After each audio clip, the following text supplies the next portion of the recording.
वर्णो रघुवर विमल जसो जोदायक फल चार।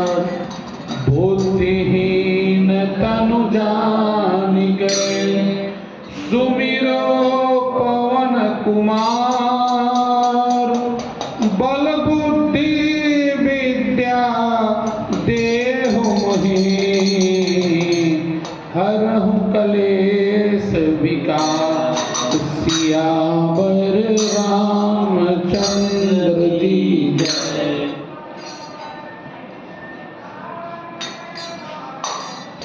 नवरात्र के इस पावन अवसर पर प्रत्येक गुरुवार कार्यक्रम श्री राम जानकी शिव मंदिर भभुआ में भगवान की कृपा, गुरुदेव की कृपा, माता पिता का आशीर्वाद और भक्तों के प्रेम से यह कार्यक्रम बहुत ही हर्षोल्लास के साथ संपन्न हो रहा है। अगले सत्र में हम लोग भगवती के 9 रूप का अध्ययन किया। भगवती के 9 रूप का अपने जीवन से लगाव के विषय में समझा। आज हम लोग इस नवरात्र का उद्देश्य, यह नवरात्र के प्रारंभ की कथा और नवरात्र से समाज को लाभ, जीवन में हर एक प्राणी को क्या क्या लाभ है, इस पे हम लोग अध्ययन करेंगे। सबसे पहले तो नवरात्र की कथा पर हम लोग विशेष निवेदन करेंगे। नवरात्र की कथा में मनुष्य के जागरण की कथा है। इस धरोधाम पे माता पार्वती ने अपने आध्यात्मिक जीवन में जो प्रगति उन्होंने किया, अपने रूप में जो उन्होंने एक आध्यात्मिक क्षमता, ईश्वरीय ताकत को उन्होंने अपने अंदर जन्म दिया और यह ईश्वरीय ताकत के बदौलत जब माता पार्वती का शादी भगवान भोलेनाथ से हुआ तो भगवान भोलेनाथ ने अपने शादी के पूर्व माता भगवती, माता पार्वती को वो सारी शक्तियां प्रदान कर दी। माता शुरू से ही भगवान भोलेनाथ की आराधना करती थी। भगवान भोलेनाथ की आराधना करने के क्रम में माता ने दिव्य शक्ति प्राप्त की। उस शक्ति के क्रम में जब माता के अंदर वह दैवी गुण आ गए, देवताओं के गुण आ गए, वह ब्रह्मांड को सृजन की क्षमता आ गई, तब उसके बाद भगवान शंकर ने उनको धारण किया।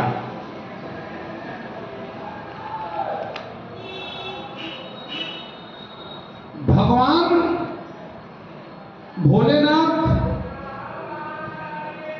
शक्ति के तरफ इतना क्यों मनुष्य को जोड़ना चाहते, इतना क्यों अग्रसर रहते हैं? अपने श्री शिव महापुराण के माध्यम से भगवान शक्ति की उपासना पर बल दिया और शक्ति जब माता की जागृत हुई तब महिषासुर नाम का राक्षस इस धरोधाम पे ऋषि मुनियों को, मनुष्य को, जानवर को, पेड़ पौधों को, सभी लोगों के ऊपर अत्याचार किया करता था। उसको ब्रह्मा जी से वरदान था, उसने वरदान मांगा था कि मेरी मृत्यु न हो, लेकिन ब्रह्मा जी ने उसे यह वरदान नहीं दिया। ब्रह्मा जी ने कहा कि इस पृथ्वी पर जो आएगा उसे मृत्यु लोक वापस जाना ही पड़ेगा।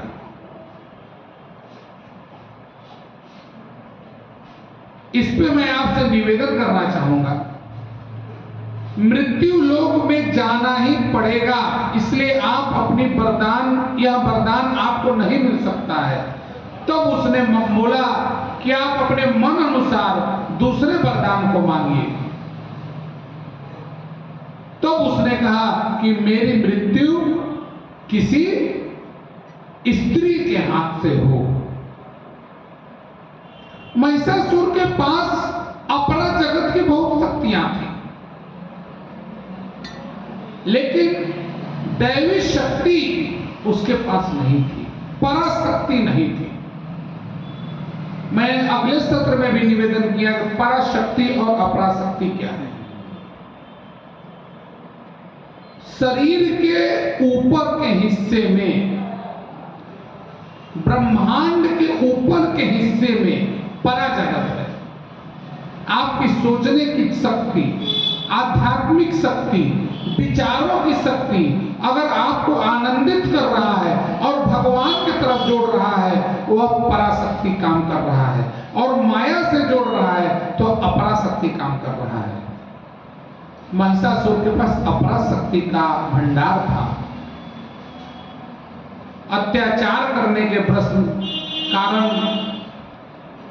ऋषि मुनि देवताओं ने माता से आग्रह किया। माता ने नौचंडी रूप पकड़ा, धारण किया और महिषासुर का वध किया। इस समाज में, इस धरती पर जब अत्याचार बढ़ता है तो भगवान को प्रकट होना पड़ता है उस अत्याचार को समाप्त करने के लिए। माता दुर्गा की कृपा से इस तरह के अत्याचारी पुरुष का नाश हुआ। अब सवाल है कि यह तो कालखंड में घटना घटित हुई, महिषासुर खत्म हो गया, लेकिन क्या मनुष्य के अंदर जो महिषासुर बैठा हुआ है वह कैसे समाप्त होगा? समाज में नवरात्रि के महत्व के ऊपर यह मेरा निवेदन है कि यह कैसे जीवन में नवरात्र का हम लाभ प्राप्त कर सके और हमारे जीवन के अंदर का महिषासुर कैसे समाप्त हो।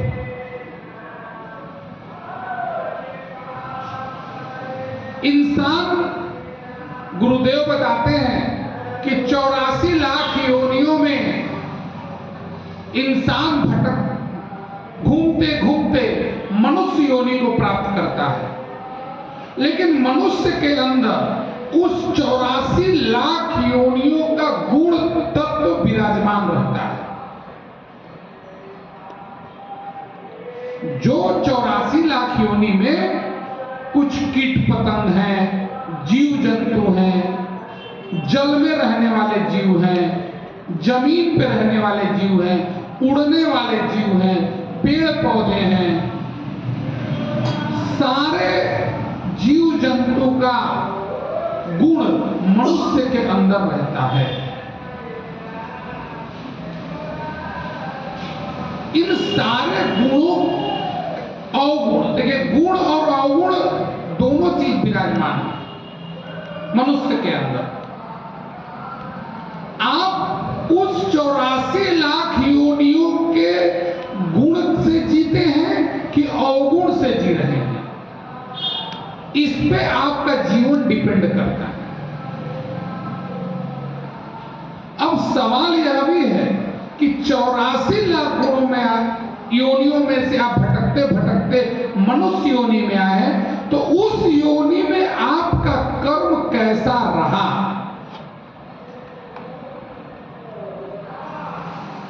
कर्म के आधार पर यह जीवन मिला। आपका कर्म के आधार पर जब यह जीवन मिला तो आपका स्वभाव भी वैसा रहा। अगर आपका स्वभाव महिषासुर के तरह रहा तो भगवान ने आपके इस स्वभाव को भी बदलने की प्रक्रिया इस धरोधाम पर श्री शिव महापुराण के माध्यम से, देवी जागरण के माध्यम से, नवरात्र के माध्यम से, पर्व त्योहार के माध्यम से आपको बदलने की प्रक्रिया बनाई है। माता की आराधना शक्ति जागरण की आराधना है। शक्ति ऐसी नहीं, गोला बारूद की शक्ति नहीं, तोप और बंदूक की शक्ति नहीं, मन की शक्ति, आध्यात्मिक शक्ति, शरीर के अंदर जो आपके अंदर जो यह जीवंत आत्मा है उसकी शक्ति पर बल दिया, सूक्ष्म शक्ति पर बल दिया, विचारों की शक्ति पर बल दिया, रक्त की शक्ति पर बल दिया, आंखों की शक्ति पर बल दिया, श्रवण की शक्ति पर बल दिया और विचारों की शक्ति पर बल दिया। गुरुदेव तो यहां तक बताते हैं कि जो बड़ी बड़ी शक्तियां इस धरती पर व्याप्त हैं, एटॉमिक एनर्जी की शक्ति है, विद्युत की शक्ति है, जल की शक्ति है, ट्रेन, बस, साउंड की शक्ति है, ये मनुष्य ने ही तो बनाया है। और इस सारी चीजों का विकास कैसे हुआ? इन सारी चीजों का विकास हुआ उस मनुष्य के अंतःमन की शक्ति से।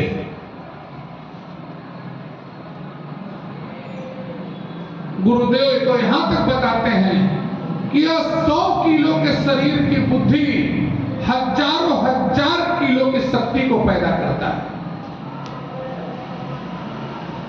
अब सवाल यह उत्पन्न होता है कि इस शरीर में हम आध्यात्मिक शक्ति का जागरण करके अपने जीवन में क्या क्या लाभ पा सकते हैं। सबसे पहले तो नवरात्र हम सनातन धर्म में एक प्रेम, भगवान के प्रति प्रेम को दर्शाया गया है।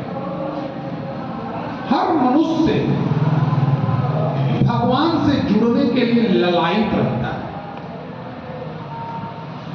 अब तक घर में देवी देवताओं की प्रतिमा की प्रार्थना अपने घर में करता है, लेकिन अपने घर से जब बाहर निकल के देवी के रूपों को देखता है, एक विशालकाय प्रतिमा उसे जब दिखती हैं, तब उसे देवी की शक्ति समझ में आती है।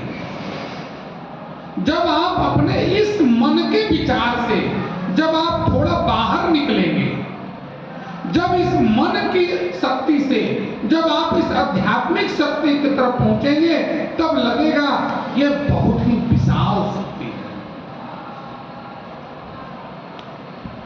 घर में आप अपने घर में भगवान की मूर्ति को रख के पूजा करते हैं। अक्सर भगवान की मूर्ति घर में एक निमित साइज की रहती है, लेकिन जब आप घर से बाहर निकलते हैं, मंदिर प्रांगण में पहुंचते हैं, पंडाल प्रांगण में पहुंचते हैं, तब देवी की विशाल विशाल मूर्ति देखकर आपको यह समझ में आता है यह शक्ति बहुत बड़ी है। और जब आप इस शक्ति को अपने आंखों से देखते हैं तो आपको उस ऊर्जा का लाभ प्राप्त होता है। वह ऊर्जा कैसे कैसे आपके जीवन में बदलाव लाता है? सबसे पहला बदलाव लाता है आपके भोजन में। आप नवरात्र में सात्विक भोजन करते हैं, तो भोजन से उत्पन्न होने वाले शरीर में विकार 9 दिन में कुछ हद तक कम हो जाते हैं। गुरुदेव तो यहां तक बताते हैं कि अगर आप नवरात्र का व्रत करते हैं तो इस व्रत को अपने जीवन के अनुशासन में हमेशा उतारिए। अपने भोजन को हमेशा सात्विक बनाइए। जब आपका भोजन सात्विक होगा, मधुर होगा, तो आपकी सोचने की शक्ति भी सात्विक होगी और मधुर होगी। भोजन से शब्दों का बहुत लगाव है। शरीर में जैसी ऊर्जा आपकी बनेगी उसी तरह के शब्द निकलेंगे। दूसरा प्रभाव श्रवण से है। देवी जागरण हो, मां के नामों का कीर्तन हो, आप 9 दिन नवरात्र का पाठ करते हैं, लाखों बार भगवती का नाम आप जपते हैं, तो भगवती तो स्वतः शक्ति प्रदान करती हैं। उनके नाम में इतनी ताकत है, तो उनके नाम के माध्यम से आपके अंदर एक जागृति पैदा होती है। और यह शरीर के अवगुण, शरीर के अंदर बनी हुई नेगेटिव शक्तियां जब उस शक्ति को पाती हैं तो शरीर की नेगेटिव ऊर्जाएं स्वतः पॉजिटिव ऊर्जाएं से समाप्त हो जाती हैं। देखिए, आपके अंदर बदलाव करने के लिए, विचारों का बदलाव हो, मानसिक बदलाव हो, यह बदलाव औषधि से भी होती है, लेकिन जितना ज्यादा बदलाव आपको इस कथा के माध्यम से, भगवती की कृपा से, दुर्गा पाठ से आपको प्राप्त होगा, उतनी दवा से नहीं प्राप्त हो सकता है। औषधि एक निमित दायरे में अपना काम करेगी और कुछ समय के लिए काम करेगी, लेकिन यह जागृति जब हो जाएगी आपके अंदर आध्यात्मिक शक्ति, तो ये सारे विकार अपने आप खत्म होने लगेंगे। हमने श्रवण के माध्यम से,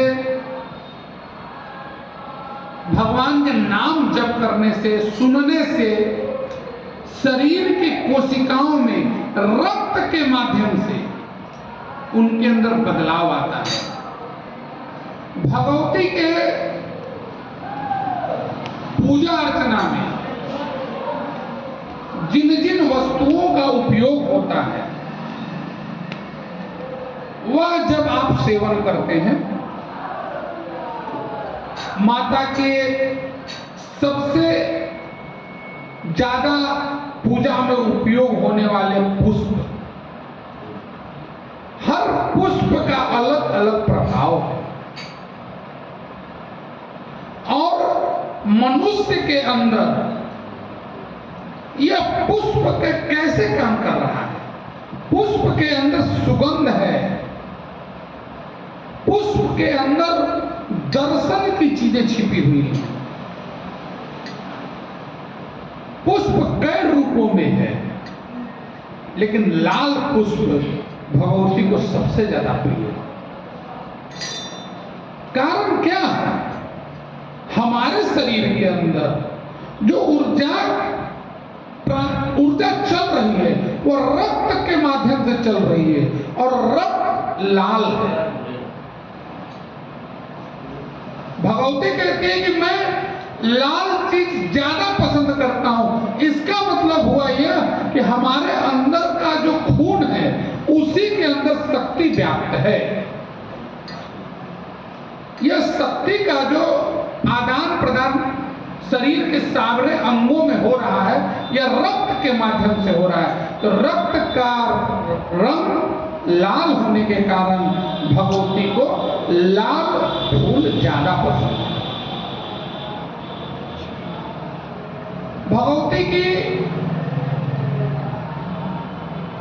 समाज में एक सबसे बड़ा लाभ मनुष्य के नारी के तरफ व्यवहार पर भी मैं निवेदन करना चाहता हूं। आज इस कलयुग में माताएं बहुत ही ज्यादा आध्यात्मिक हैं। पुरुष वर्ग के अपेक्षाकृत माताएं ज्यादा आध्यात्मिक हैं। इसका लाभ मनुष्य को प्राप्त हो रहा है, लेकिन मनुष्य इतना लाभ पाने के बाद भी नारी का सम्मान नहीं कर पा रहा है। कहीं ना कहीं किसी न किसी रूप में नारी समाज में शोषण की शिकार हो रही है। कथा के माध्यम से, नवरात्र के माध्यम से कम से कम यह 9 दिन ही मनुष्य इस आचरण से अपने अंदर परिवर्तन कर रहा है कि हमें 9 दिन अगर वह अपने मन को स्वच्छ रखता है नारी के प्रति और उस स्वच्छता को हमेशा अपने जीवन में लाता है, तो इससे नारी जगत का कल्याण होगा।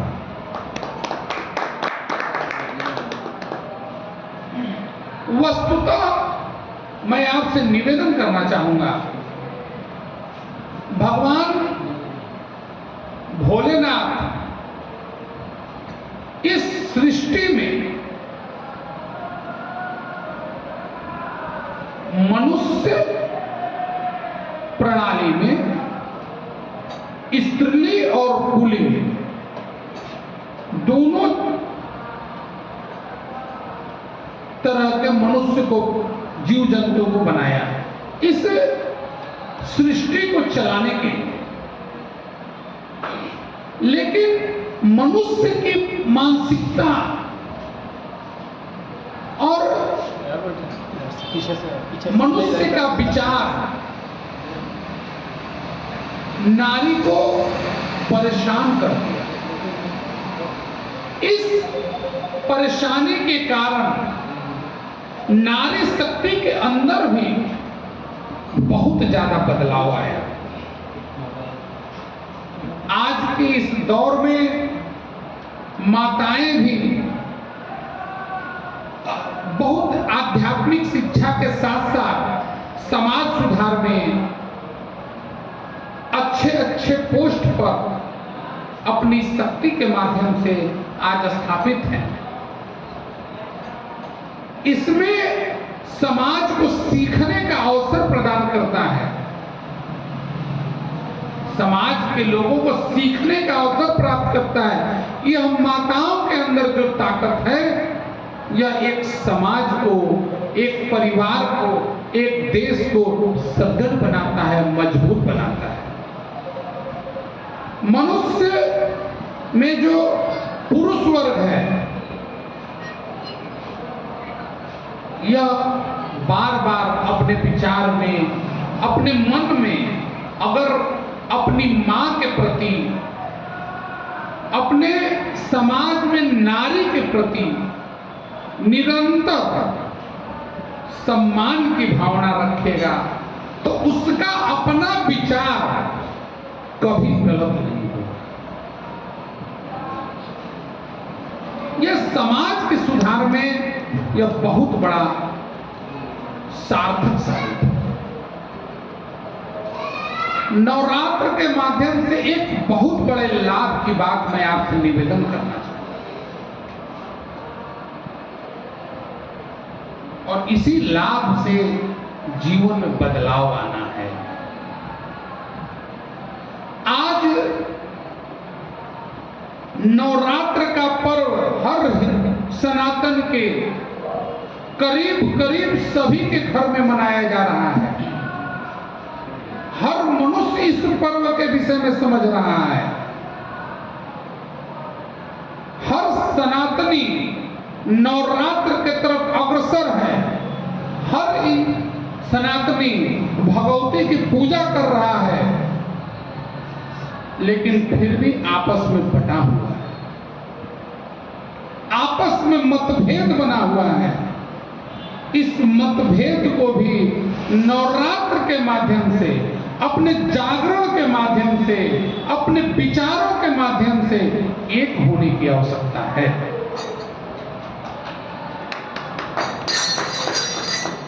हम सनातन के लोग भगवती की पूजा करते हैं, लेकिन हम एक नहीं हैं। कहीं एक जगह मंदिर के लिए एक हैं, लेकिन अपने विकास के लिए अनेक हो जाते हैं, देश के सुधार के लिए अनेक हो जाते हैं। यही हमारी सबसे बड़ी कमी है। इसके लिए भी हम लोगों को एक साथ रखने की जरूरत है। आप समाज में देखेंगे, परिवार में देखेंगे कि आप भगवती, भोलेनाथ, श्री हनुमान जी महाराज, राधा कृष्ण,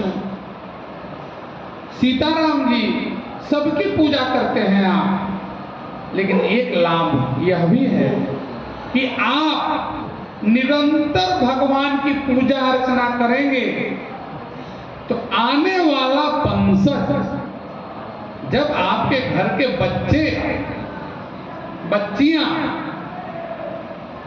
जब इस चीज को, इस कर्म को अनुभव करेंगी, इस कर्म में आपकी अपनी सहभागिता निभाएंगी, तो उनके अंदर भी आध्यात्मिक चेतना का प्रगति होगा।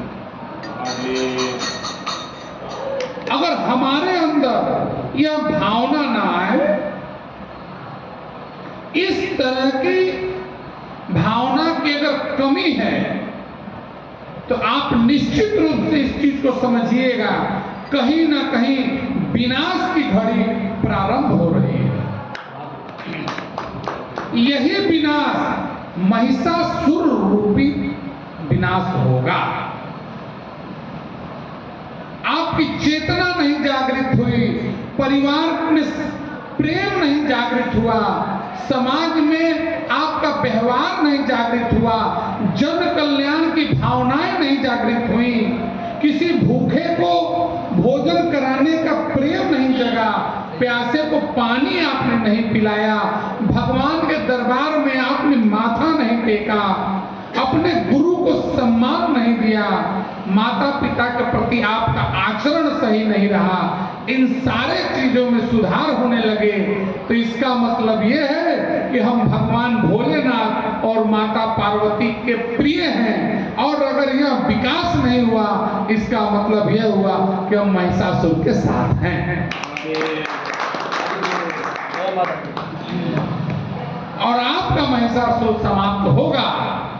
भगवान भोलेनाथ और माता पार्वती, भगवान श्री राम, मैया सीता, राधा रानी सरकार और कृष्ण के चरणों से, उनके प्रेम से, अपने माता पिता के प्रेम से, अपने मित्रों के प्रेम से, समाज में सद्भाव से यह प्रेम जागृत होगा। और जब यह प्रेम जागृत हो जाएगा तो अपने अंदर एक शक्ति जागरण होगी और परमात्मा से मिलन हो जाएगा। और जब परमानंद से मिलन हो जाएगा, तब यह जीवन की वास्तविकता, जीवन की सार्थकता, जीवन का उद्देश्य हमारे को बदलाव ले आएगा। और आने वाले वंशज, मैं बार बार निवेदन इसलिए कर रहा हूं कि आपका भी जन्म, आप शॉर्ट टाइम के लिए इस धरती पर हैं, परमानेंट तो नहीं है। Your life is short time.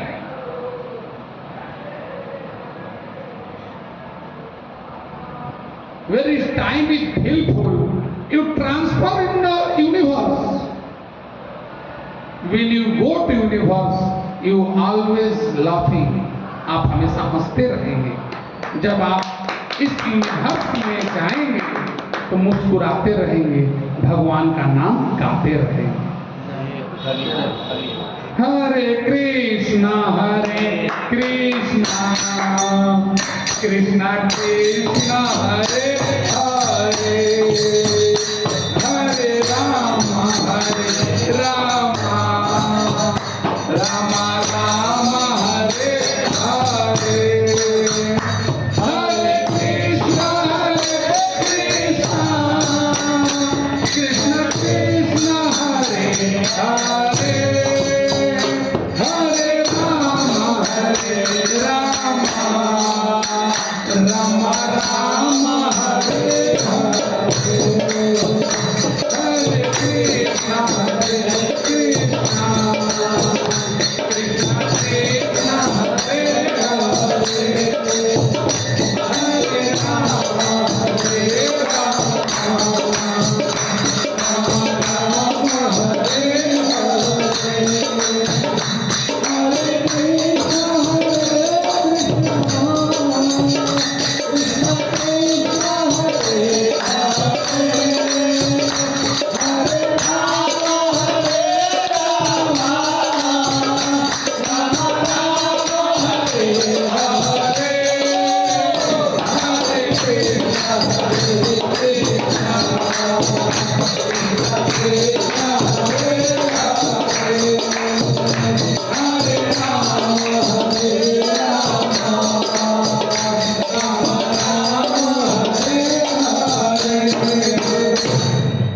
कर्पूर गौरम करुणावतारम संसारसारम भुजगेन्द्रहारम सदानंदं हृदयारविन्दे भवं भवानी सहितं नमामि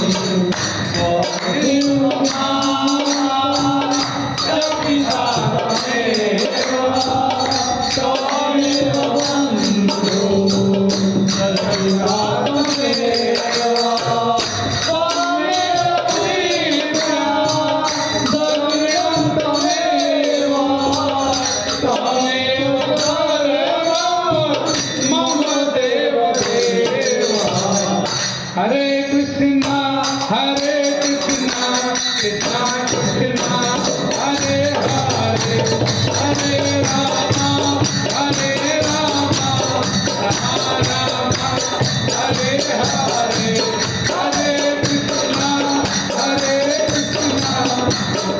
कृष्णा हरे हरे। बोले राधा रानी सरकार की।